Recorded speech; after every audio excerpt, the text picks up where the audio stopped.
l'Éternel, car il entend ma voix. Il a penché vers moi son oreille, et je le chanterai toute ma vie.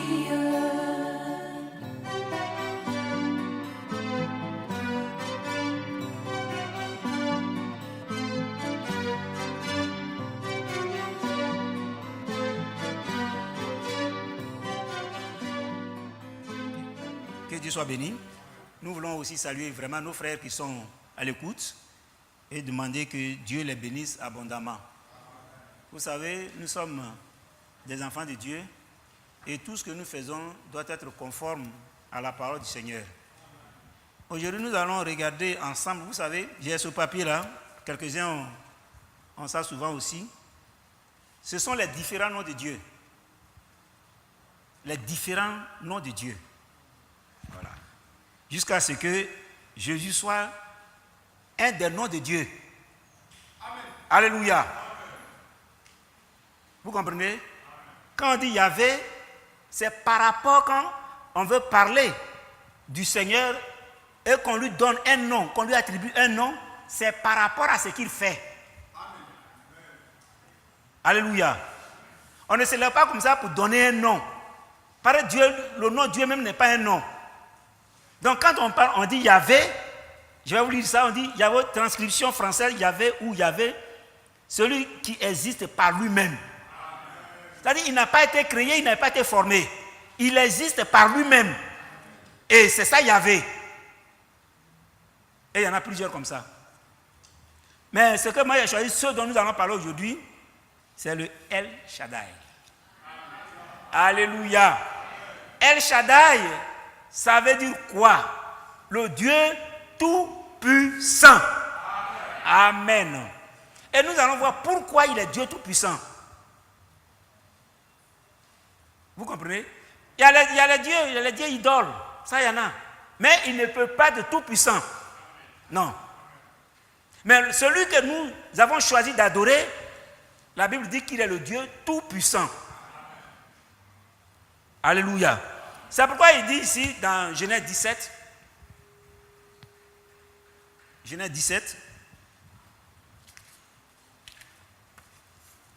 il dit ceci, à partir du premier verset. Lorsque Abraham fut âgé de 99 ans, l'Éternel apparut à Abraham et lui dit, je suis le Dieu tout-puissant. Alléluia. Marche devant ma face et sois intègre. Alléluia. Nous comprenons ici, bien-aimés, quand Dieu dit, je suis le Dieu tout-puissant, et puis il lui dit, marche devant ma face, sois intègre. Ça veut dire qu'il a l'assurance. Il a l'assurance que celui à qui il a adossé, on ne peut pas le bousculer. Il ne peut pas reculer. Vous comprenez? Même, il ressuscite les morts. Gloire à Dieu.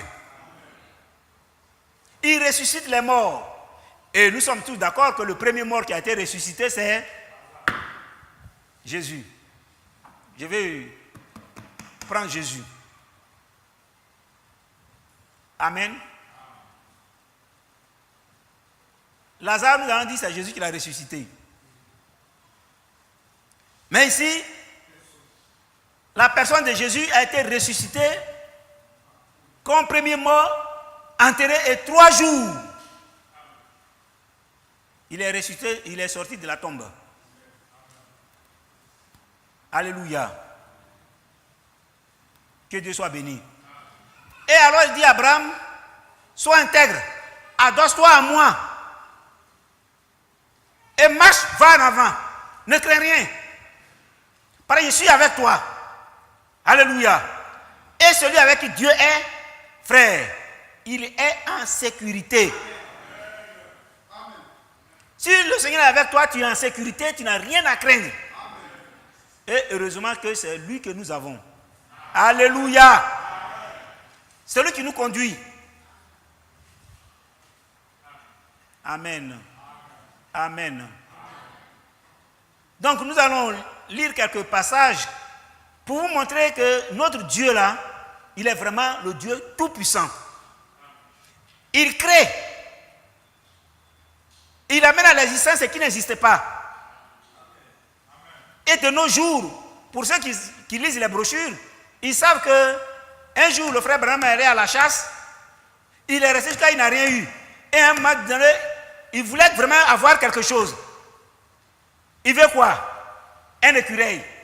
Amen. Et puis, il est là et Dieu a créé l'écureuil. Et il dit, où tu veux que ça se place? Là encore, vous voyez? Il dit, je veux que ce soit là. Gloire à Dieu. Frère, c'est ce Dieu-là que nous avons choisi de servir. C'est pourquoi nous n'avons... C'est-à-dire les gens peuvent tout faire, ils peuvent tout dire. Mais nous devons rester tranquilles.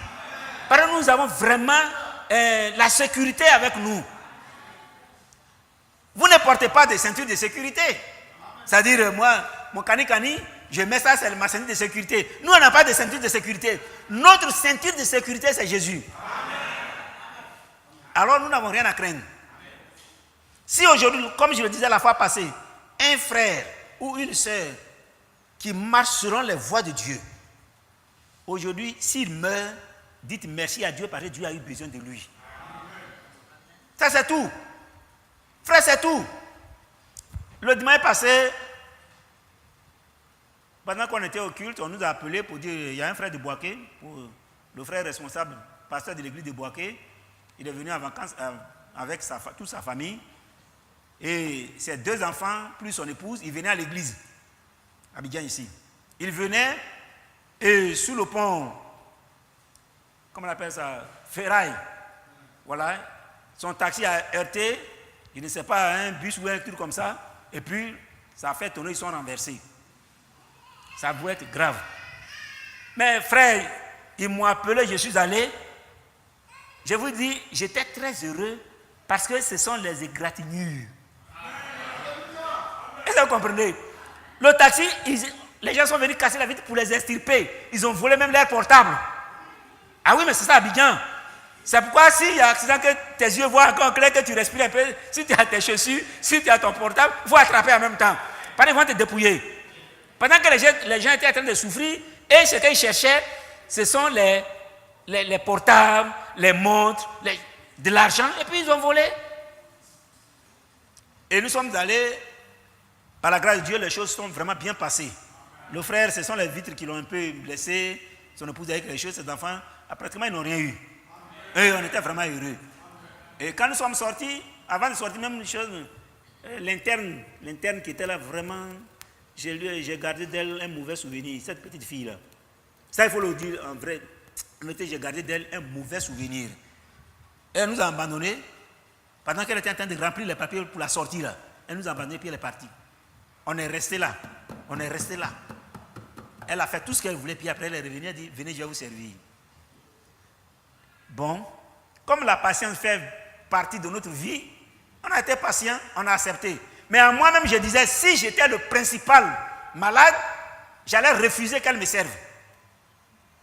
J'allais refuser. Mais comme ce n'était pas moi, c'est un frère, par la grâce de Dieu, les choses sont passées. Donc, ils ont donné une ordonnance. On ne sait jamais, on a acheté quelques produits. Et puis, bon, nous nous sommes séparés. Je l'ai appelé, ça va très bien.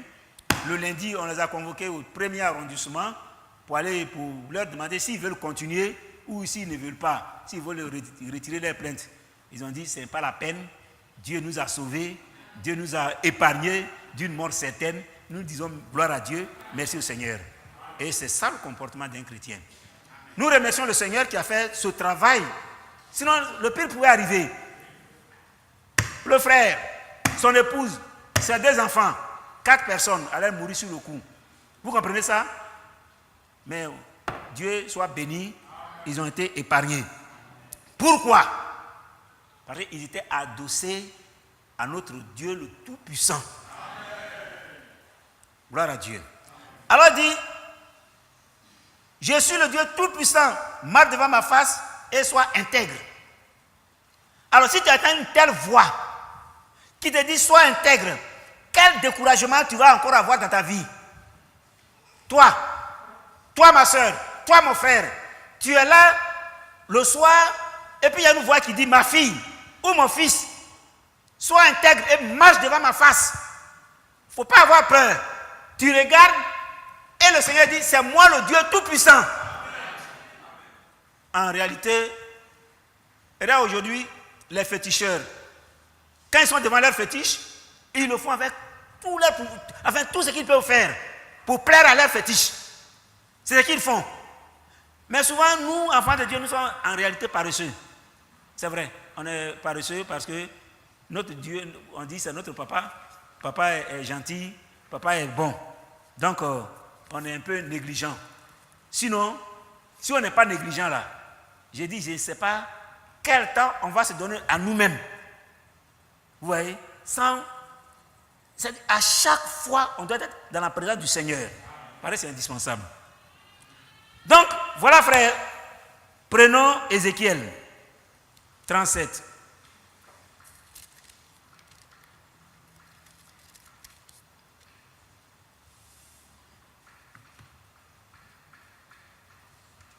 Ézéchiel 37.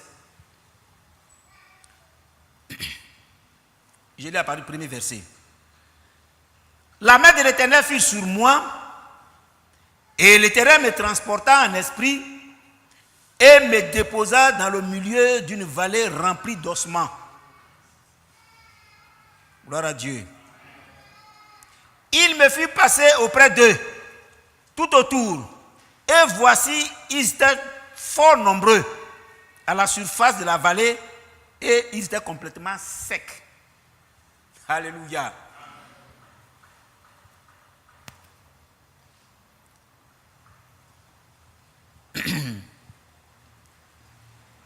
Il me dit, fils de l'homme,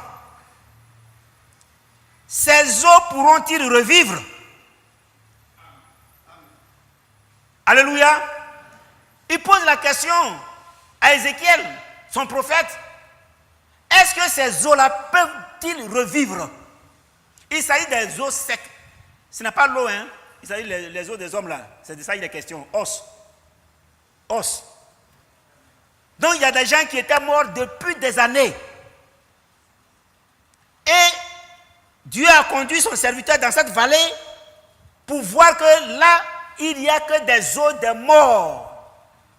Depuis des années, les eaux secs sont là, tout est sec.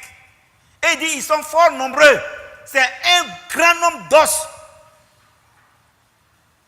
Alors il pose la question, est-ce que ces eaux-là peuvent revivre? Alléluia. Il dit, gloire à Dieu. Alors voilà la réponse. Je répondis, oui. Seigneur l'Éternel, tu le sais. Amen. Est-ce que quelque chose est caché devant l'Éternel? Non, frères et sœurs. Non. Il le sait. Alors il le sait. Et il me dit, prophétise sur ces eaux. Et dis-leur, ossements desséchés, écoutez la parole de l'Éternel. Alors Dieu va parler aux eaux secs, qui n'ont plus de chair, qui n'ont plus de nerfs, qui n'ont plus rien. Les yeux ont disparu, le nez a disparu, tout a disparu. Il ne reste que des os, os. Alors il dit, 6, 5. Ainsi parle l'Éternel, le Seigneur, l'Éternel à ses eaux. Voici, je vais faire entrer en vous un esprit et vous vivrez. Gloire à Dieu. Frère, ici il s'agit de la résurrection. Vous comprenez? C'est la résurrection qui est déjà typifiée ici, que nous voyons sous nos propres yeux. Donc, où je suis, que je meurs aujourd'hui ou pas, mais je vais revivre. Parce que le Seigneur va me faire revivre. Donc, les Paul, les Pierre, les Jean, les Jacques, les Étienne, tous ceux qui sont morts là, frères, rendons gloire à Dieu. Un jour viendra où ils vont revenir et nous les verrons tels qu'ils étaient. Et nous serons avec eux. Alléluia. Oh, quelle grâce, c'est la résurrection, frère. Gloire à Dieu. Alors il continue pour dire, je vous donnerai des nerfs et je ferai croître sur vous de la chair et je vous couvrirai de peau. Je mettrai en vous un esprit et vous vivrez et vous saurez que je suis l'Éternel. Alléluia. Je suis l'Éternel. Alors je peux le faire entre nous. Entre nous. Quel magicien peut faire ça? Hein? De vous à moi. Prenez le féticheur le plus fort. Je ne sais pas si en Côte d'Ivoire il y en a. Mais souvent, ils disent qu'ils sont forts. Prenez un. Et puis, il n'a qu'à venir. Il n'a qu'à donner même. Il n'a qu'à réveiller un poulet. Il ne peut pas. Mais ici, notre Dieu, celui que nous avons choisi d'adorer, celui qui nous a appelés frères, parce que ça aussi, il faut le reconnaître. Parce que moi, je ne sais pas comment j'allais venir à la foi. Ça, souvent, je le dis ici, je ne sais pas comment j'allais passer un jour et puis devenir chrétien, je ne sais pas. Mais lui, avant que le monde ne soit, il me connaissait. Et quand le moment est venu, il m'a appelé. Et aujourd'hui, c'est le cas de tous ceux qui sont des chrétiens. Je ne dis pas ceux qui viennent à l'église pour repartir. Mais je parle des chrétiens. Je parle des gens qui ont été rachetés par le sang de Jésus-Christ. C'est le Seigneur lui-même qui les a cherchés, il les a trouvés. Vous et nous étions tous perdus. La Bible dit qu'il n'y a pas un qui cherche Dieu. Ils sont tous égarés. Vous comprenez? Mais lui, il est venu et puis il nous a cherchés et il nous a trouvés. Nous sommes comme des brebis égarées. Mais il a laissé les autres brebis dans la vallée et il allait nous chercher. Gloire à Dieu. Alors il dit, 7. J'ai prophétisé selon l'ordre que j'avais reçu. Et comme je prophétisais, il y eut un bruit. Et voici, il se fit un mouvement. Et les eaux s'approchaient les uns des autres. Vous comprenez? Mais frère, je me pose la question. Quelles sont ces eaux? Hein? Ils étaient là, dispersés. Et quand il y a eu ce mouvement, ce bruit, la Bible dit que les eaux se sont approchées les uns des autres. Pas dans le désordre. Parce que s'ils venaient dans le désordre, ils allaient tous coller. Hein, n'est-ce pas? Ils allaient être tous collés. Mais chaque homme a reçu la part qu'il lui fallait pour être un homme. C'est ça. Pour être celui qui devait être. Alors, voici, il fit un mouvement et les autres s'approchaient les uns des autres. J'ai regardé et voici, il leur vint des nerfs. La chair crue et la peau couvrie par-dessus. Mais il n'y avait point en eux d'esprit. Ça encore, c'est un autre cas. Qui donne l'esprit? Alors, il a fait tout ça là. Qu'est-ce qu'il reste maintenant? Est-ce qu'il va dire non? Maintenant qu'ils sont là, je vais pas les donner. Quand il a commencé, il achève. Il commence, il achève. Gloire à Dieu. Il me dit, prophétise et parle à l'esprit. Prophétise, fille de l'homme, et dis à l'esprit, ainsi parle le Seigneur, l'Éternel. Esprit, viens des 4 vents, souffle sur ces morts, et qu'ils revivent. Gloire à Dieu. J'ai prophétisé selon l'ordre qui m'avait été donné. Et l'esprit entra en eux, et ils reprirent vie. Ils s'éteignent sur leurs pieds. C'était une armée nombreuse, très nombreuse. Amen, on ne peut même plus le compter. Alléluia. Et c'est ce qu'on sera bientôt. On sera bientôt tellement nombreux que les gens seront étonnés de voir que le monde est encore peuplé. Qu'est-ce qui se passe? Ils viendront de tous les horizons. Les morts en Christ vont ressusciter premièrement, frères et sœurs. Vous comprenez? Dieu va leur donner tout ce qui est nécessaire et ils vont sortir. Et on le verra. Ceux qui seront en vie, ils seront transformés. Et c'est à ce moment-là que nous allons être enlevés pour aller à la rencontre de notre Seigneur dans les airs. Amen. Il me dit, fille de l'homme, ces eaux, c'est toute la maison d'Israël. Voici, ils disent, nos eaux sont desséchées, notre espérance est détruite, nous sommes perdus. Prophétise donc et dis-leur, ainsi parle le Seigneur l'Éternel. voici, j'ouvrirai vos sépulcres. Je vous ferai sortir de vos sépulcres, ô mon peuple. Je vous ramènerai dans le pays d'Israël.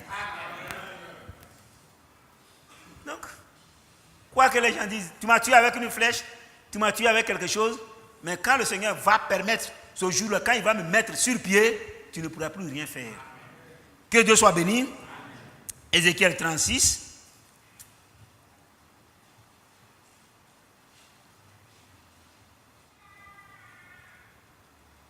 Il y a pas du verset 16.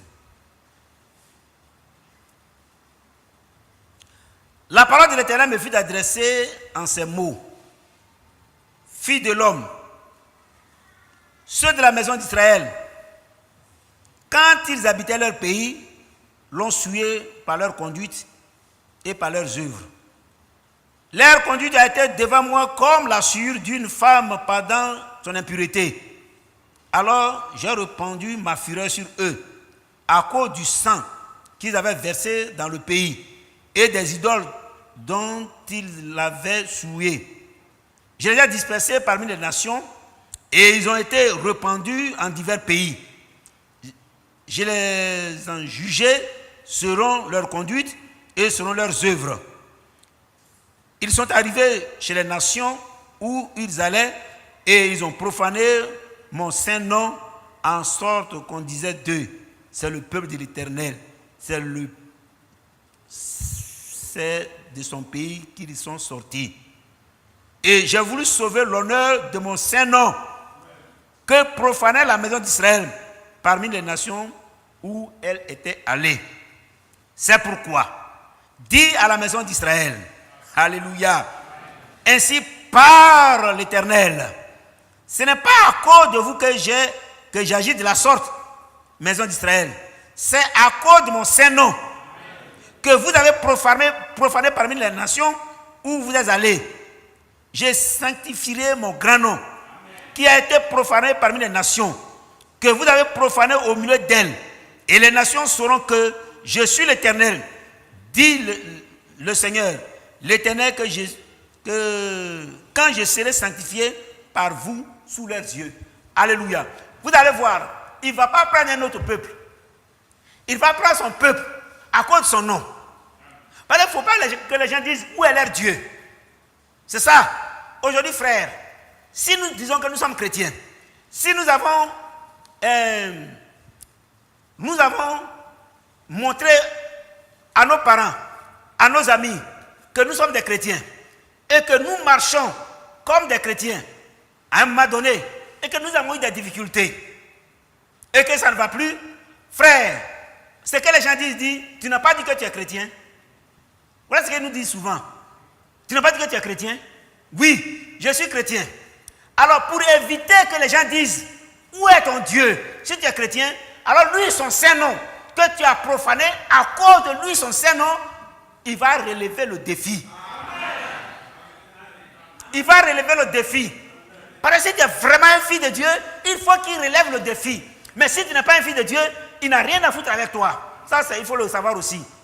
Il n'a rien à foutre avec toi. Mais si tu es un enfant de Dieu, il faut qu'il agisse, il faut qu'il relève le défi. Gloire à Dieu. Ainsi, alors il dit,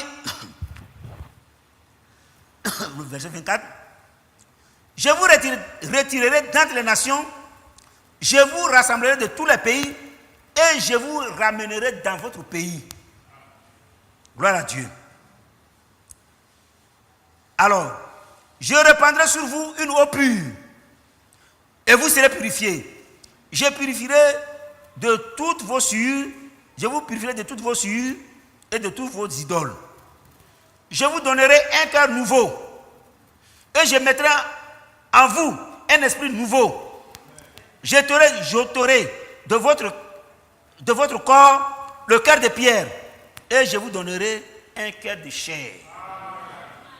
Amen. Vous savez, le cœur de pierre, c'est un cœur dur. Rien ne peut pénétrer. Et c'est pourquoi ce cœur insensible de pierre va être ôté pour donner à ses enfants un cœur de chair qui est mou, qui peut recevoir, qui peut comprendre, qui peut accepter. Gloire à Dieu. Alors, je mettrai mon esprit en vous et je ferai de sorte que vous suiviez mes ordonnances et que vous observiez et pratiquiez mes lois. Amen. Amen. C'est là le plus important. Pareil, un homme qui ne peut pas mettre en pratique la parole du Seigneur, vous savez, je ne sais pas quel genre d'homme il est, surtout quand tu dis que tu es chrétien. C'est pourquoi Jacques a dit affectueusement, mettez en pratique la parole du Seigneur que vous écoutez et ne vous bornez pas à l'écouter en vous trompant vous-même par de faux raisonnements. Vous voyez? Ces faux raisonnements sont nombreux. On me dit tout récemment qu'il y a, je ne sais pas quelle église, dans une église, qu'est-ce qu'ils ont fait? Ils ont taillé, ils ont fabriqué un cercueil, et puis ils sont allés avec ça à l'église. Le cercueil, c'est pourquoi? C'est pour enterrer la pauvreté. C'est pour enterrer les maladies. Frère, de vous à moi, est-ce que cela est scripturaire? Est-ce que cela est biblique? Et dit-on que c'est passé à la télévision. Mais maintenant, frère, si effectivement un tel homme fait ça et qu'il a des adeptes, est-ce que ces adeptes-là sont des chrétiens? Est-ce que lui-même il est chrétien? Est-ce que ce ne sont pas des féticheurs? C'est des féticheurs. C'est des gibomanes. Oui. C'est ça. Frères et sœurs, on ne peut pas enterrer la pauvreté parce que la pauvreté doit exister. Ça fait partie de la vie des hommes. Mais nous, Dieu nous rend riches. On est riches en Jésus-Christ. Vous comprenez? Non, on n'a rien à craindre. Ce n'est pas la pauvreté charnelle là qui nous effraie. Au contraire.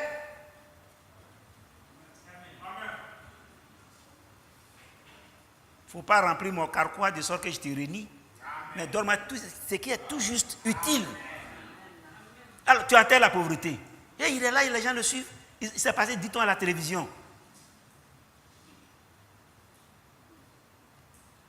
Et tout récemment, il y a un grand religieux. Lui, il dit, notre Dieu que nous adorons, il est trop bon pour qu'il y ait enfer. Frère, il y a des choses auxquelles on ne prête pas attention. Allez sur Internet, regardez, il y a beaucoup de chaînes actuellement, regardez, vous allez voir ce qui se passe. Le pape, c'est lui qui dit la question. Oh oui, c'est de lui la question. Il dit, notre Dieu est trop bon pour qu'il y ait enfer, que ça c'est une vie d'esprit, ça n'existe pas. Et que les homosexuels, ce qu'ils font, c'est leur manière d'adorer leur Dieu. Vous comprenez? Que Dieu ne fera pas ça. Mais où sommes-nous? Sodome et Gomorrhe existent, frère. Sodome et Gomorrhe existent. Est-ce que Sodome et Gomorrhe n'ont pas disparu de la carte? Mais pourquoi? Alors je disais l'autre jour ici, frère, quand on dit Dieu est bon, c'est maintenant que Dieu prouve qu'il est bon. Pareil, il a ouvert la porte pour que nous venions à lui. Mais quand il va changer de trône et qu'il va passer bientôt sur son trône de jugement, frère, sœur, on ne va plus le reconnaître. Il y a des actes qui ont été posés, on dit, mais des fois, vous avez un ami avec qui vous attendez, vous marchez très bien. Et puis un jour, il change de comportement. Alors qu'est-ce que vous dites? Celui-là, je ne le reconnais pas aujourd'hui. On n'a jamais dit ça? Sa femme de faire vraiment, je ne le reconnais pas. Ah, je ne savais pas. Je ne pense pas que tu peux faire ça. Oui. C'est pourquoi il tend la main maintenant. C'est pourquoi il nous donne les Écritures pour nous ramener à la vérité. De sorte que quand il va s'asseoir sur son trône de jugement, il devient un juge juste. Sans exception. Il ne fait exception de personne. Alors on se met là et puis et ça, vous savez où il a dit ça? Vous ne vous rappelez pas? C'est en Israël. Tout récemment, il était en Israël. C'est là-bas il a dit ça. Il n'y a pas longtemps, je crois, c'est le mois dernier. Il était en Israël, c'est là il a dit ça. Vous comprenez des choses comme ça? Et les gens, il y a des gens qui vont naïvement, qui vont accepter, qui vont croire. Ah oui, le pape a raison, hein? Non, notre Dieu est trop bon. Oui, Dieu est bon. Qui nous aide. Alors, il continue pour dire, il dit, le verset 8, bon, vous habiterez le pays que j'ai donné à vos pères. Vous serez mon peuple et je serai votre Dieu. Je vous délivrerai de toutes vos souillures. J'appellerai le blé et je le multiplierai. Je ne vous enverrai plus la famine. Je multiplierai le fruit des arbres et le produit des champs, afin que vous n'ayez plus l'opprobre de la famine parmi les nations. Alors, vous vous souviendrez de votre conduite qui était mauvaise. Alléluia. Et vous allez, quand on dit vous vous souviendrez de votre conduite qui était mauvaise, peut-être à un moment donné, vous avez cru que vous faites bien. Et maintenant, quand le Seigneur va multiplier toutes ces choses en votre faveur, alors il va mettre un esprit en vous qui va faire que vous allez vous souvenir que ce que vous faisiez n'était pas bon. C'est mauvais. Et alors, c'est la supplication. C'est la repentance. C'est le pardon. Vous voyez, quand tu as fait quelque chose qui n'est pas bon, vous voyez, c'est de le reconnaître et de demander pardon à Dieu. Amen. Alléluia. Alors il dit, vous prendrez vous-même en dégoût à cause de vos iniquités et de vos abominations. Ce n'est pas à cause de vous que j'agis de la sorte, dit le Seigneur, l'Éternel. Sachez-le, ayez honte et réjouissez de votre conduite, maison d'Israël. Alors, qu'est-ce qu'on fait? Qu'est-ce qu'on fait? Nous voici ce soir, frères et sœurs, et nous appelons, nous croyons que quelque chose va se passer tôt ou tard, ça va plus tarder. Et nous reconnaissons que nous sommes dans les derniers moments de l'existence de ce monde. Sinon, de l'enlèvement, pareil, le monde va encore exister longtemps. Mais de l'enlèvement, bientôt cela peut avoir lieu. Mais qu'est-ce que nous disons? Qu'est-ce que nous faisons? Frère, toi qui es assis dans un tas d'ordures du péché, pardon, lève-toi. Secoue-toi. Débarrasse-toi de ton péché et viens au Seigneur. Amen. Ma soeur, toi qui es en train de nager dans le péché, secoue-toi, lève-toi, débarrasse-toi de ce mauvais esprit. Amen. Dieu peut t'aider à y parvenir. Ne reste pas couché sur le péché. Le Seigneur a dit à Caïn, mais pourquoi ton visage est abattu?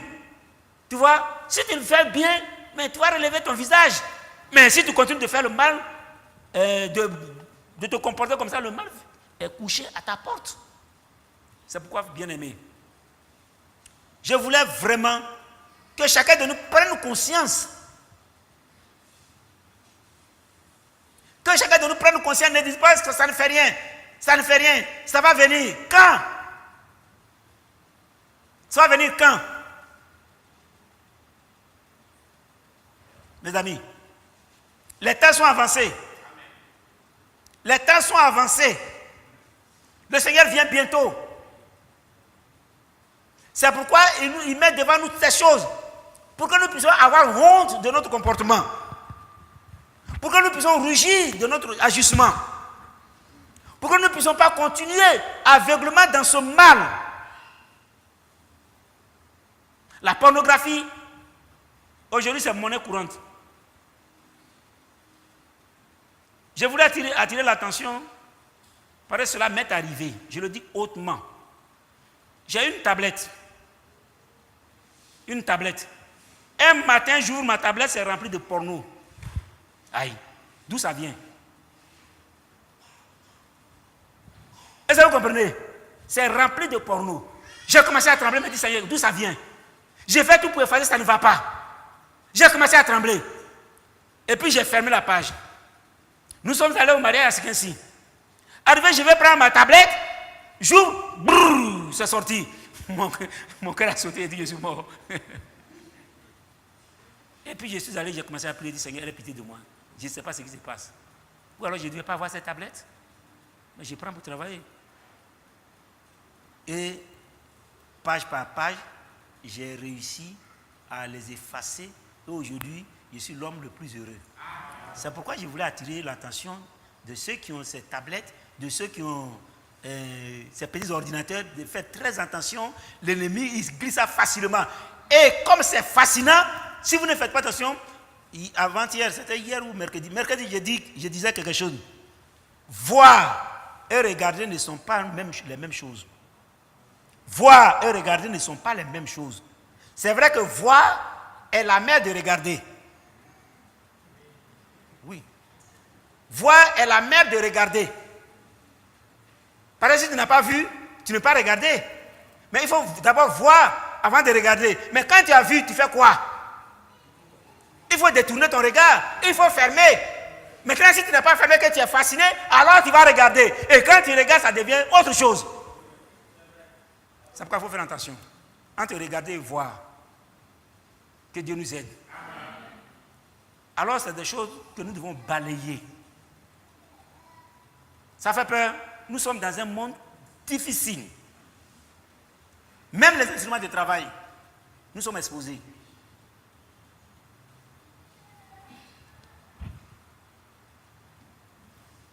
Je sais que peut-être des soeurs, des frères ont été victimes comme moi.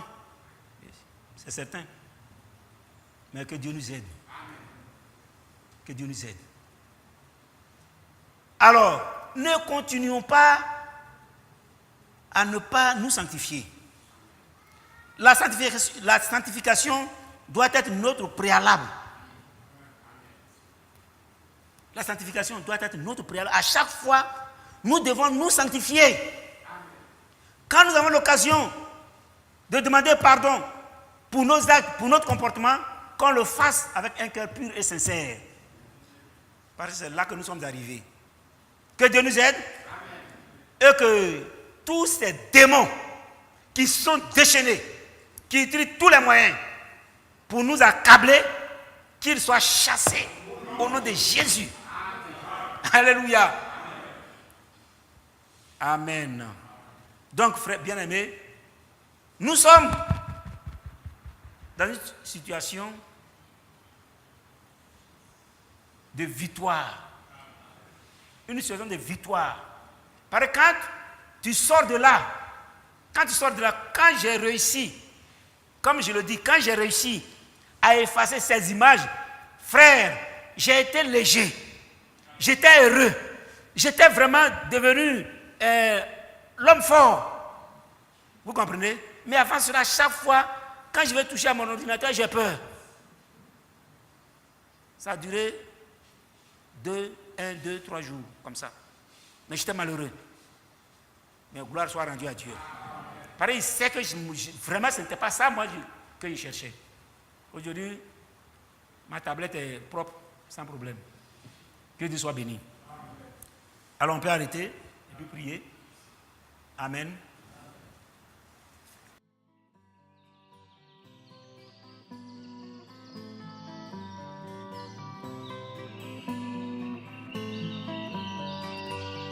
J'aime l'Éternel,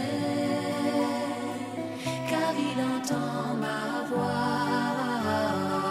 Il a penché vers moi son oreille, et je le chanterai.